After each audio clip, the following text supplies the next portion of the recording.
Welcome to another show of ransomware and its impacts. My name is Victor Monga. I am Vice Chairman of Virtually Testing Foundation. Today with me, I will not steal your thunder. Go ahead, Michael. Hey, Victor. Hi, I'm Michael Pooley from Pooley Resiliency Partners. Thanks for joining me today. Yeah, today we're going to talk about ransomware. Today we're going to talk about the preparation and finally the impacts and the proactive approaches that you should take when it comes to ransomware. So, Michael, let's jump right into it. I know ransom is real. A lot of people have heard over the news. A lot of people have heard from their colleagues, coworkers that from different companies that ransomware hit their company and they lost productivity and the revenue, all sorts of things. It's here. But at the same time, I think we should define the terms. We should define what it means in general, plain English. What is ransomware? Why people should care for it? What if I'm a small to medium or even large enterprise? This definition can be subjective. Well, first of all, I think people should recognize there's a lot of bad things that can happen out you in cyber world. It's not just ransomware. I mean, there's power outages. There's employees that may steal your data, but ransomware has really got the attention of the media, and with good reason. Because what happens is people will send emails that mean they look familiar, like the post office has a package for me, or maybe we've all heard the Nigerian prince wants some money, but a lot of times it's, hey, my car dealer is trying to offer me a really good price on a car, so I click on a link, it downloads some malware. Next thing you know, I'm getting a blue screen or a pirate flag on my screen saying, we have all your data, and unless you're going to pay me a lot of Bitcoin, you're not getting your data back. And I think so because of between the scare factor and the hype in the media and the fact that this stuff really happens, ransomware is a big issue that people need to recognize. I mean, what do you think? I mean, when you hear ransomware, Victor, I mean, are you thinking technology, computers, or are you thinking something else? Yeah, to be honest, I get that a lot. In my family, I try to educate, or I would say security awareness, free trainings to them. And usual question I get is, I only go to trusted websites. Do I still need to care about ransomware? Do I still need to worry about ransomware? And my usual, once I done cringing about it, my usual response is that, how do you know it's trusted website? We all, as humans, there's gonna be moments where we're gonna miss those obvious differentiators in the email or website, and we're gonna put our password, we're gonna click on something. To your point, we're gonna download that malware, or even worse, some websites have some scripts running within the website that can actually use your computer resources to mine crypto. So how do you know it's trusted?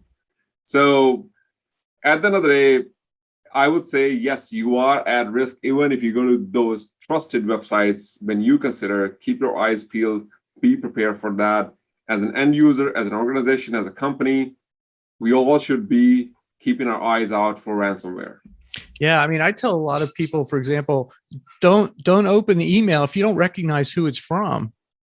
Definitely don't open the email, and don't just start clicking links and people unless you know exactly where you're going, because you may walk down that dark alley and who knows who's waiting for you.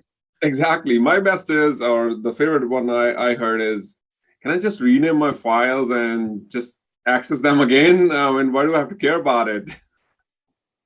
I think that's crazy. What about people who back up? Does anyone back up data anymore?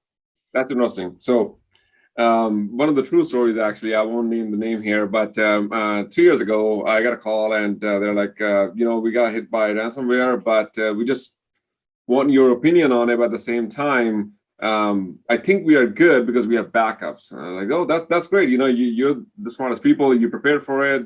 This is good. When we start peeling that onion, those backups were on the same network that ransomware hit. Oh, no. And the backups were actually, you guessed it, encrypted as well. So no matter if you have backups, if you have not planned for it, if they were not offline, not on the same network. We talked about this 3-2-1 backup strategies, I think 10 years ago, and we're still talking about it, which is Yep. okay. But again, consider those opportunities.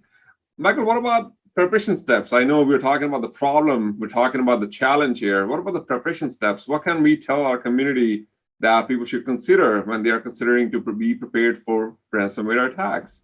Well, I think there's really three things that people should really think about to prepare for a ransomware attack. And it's really not preparing for a ransomware attack per se. It's really preparing for any kind of disaster or any other kind of surprise you may hit. The first one is really make sure you have good backups. And you have to test those backups. A friend of mine tells me backup is easy, recovery is hard, and you will never know if your backups are good unless you test them. The 3-2-1 backup strategy, of course, is always great. So you want to have your what is it? Was it three? Three kinds of backup, three backups, two locations. And I always forget what the one I think offsite. One is offsite. Yeah, that's right. One is offsite. But that goes with the two. But to be honest with you, for ransomware, it's you have to have a little extra one. You need to have a socially distanced copy. So something that's completely offline that you can recover. So anyway, make sure you have good backups and you test those backups. That's one. The second one is you have some good education. You have to educate your employees and educate your friends and your family on what not to do.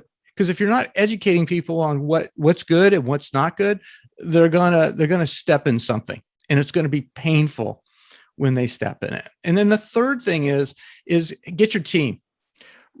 Understand, who do you call when something happens. Don't wait to say, well, I have a problem now, who do I call?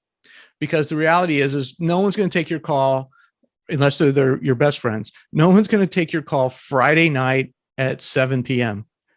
to help you recover your data. Because the reality is all this stuff happens like Friday afternoon or 8 a.m. Monday morning, or maybe right before a big 3-day holiday or whatever. It always happens at the worst time. So know who you're going to call. So good backups, good training, and know who you're going to call. And I'll kind of add the 3-part A: practice. Practice.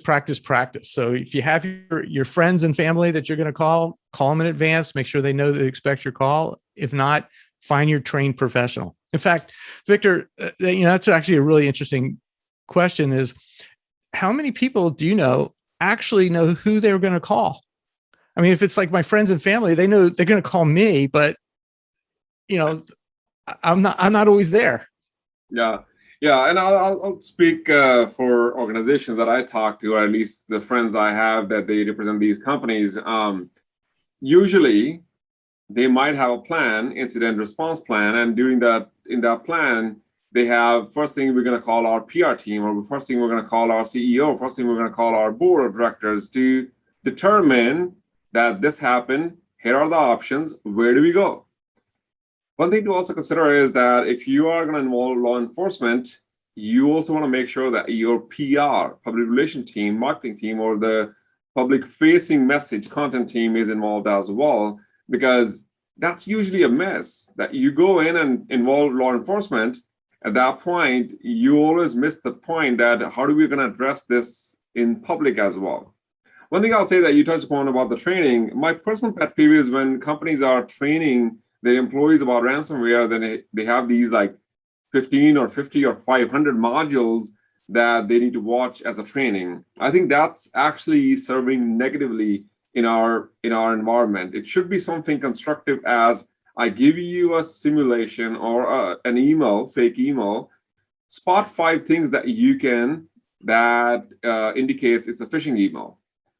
That's what I feel that it's missing. And if I fail, then yeah, send me to some sort of training that I have to watch, and I'll be excited. I'll be actually really looking forward to that training, because I failed something to detect, which is in my personal interest now, because I'm not gaining something out of that training. Otherwise, I'm just boring watching, and I will admit it. Sometimes I just play it and keep doing something else, or maybe eating something. I try to answer the question before the stories are over to see if I can get it right. And usually I'm like three steps ahead of these people. I agree. The old school way of training where you sit and watch 2 hours of presentations that's over. The trainings to evolve. And I think the really good ones do exactly what you prescribed is, they'll provide quick messages. It's short things that people can assimilate quickly and over a period of time. So it's like, 5 minutes here, 10 minutes there. Here's a quick brief, watch this short video. All those things are good. I think the other point that you made on law enforcement absolutely needs to be part of the picture. Now, what you have to realize is you can call the Secret Service, you can call CISA, you can call the FBI, but they're not your 24/7 incident response people. And unless you're a sizable company or you're part of the critical infrastructure of the United States, like your banking or a utilities firm or something like that, it's going to be, and I hate to say this, in most cases, it's going to be take a number because they got so many cases that they're working that, your $3,000 ransomware, it's not going to really get their attention. One thing I suggest though, and if you talk to these folks in the public sector, they will tell you the same thing. Call them in advance, talk to them, get to know who they are, invite them as part of your program, invite them to speak to your people, invite them to, when you run a simulation, ask them to be a part of it. They are more than willing to cooperate. Yeah, and as we wrap this session, I will say we'll talk about that. We already talked about the challenge. We I think conveyed our message that everybody should be looking out and preparing for ransomware attacks. Now, give us your suggestions or something to take away from this session for our audience. That how would they prepare for it? What are your, if you were on the hot seat and you were asked that, how do I prepare, Michael?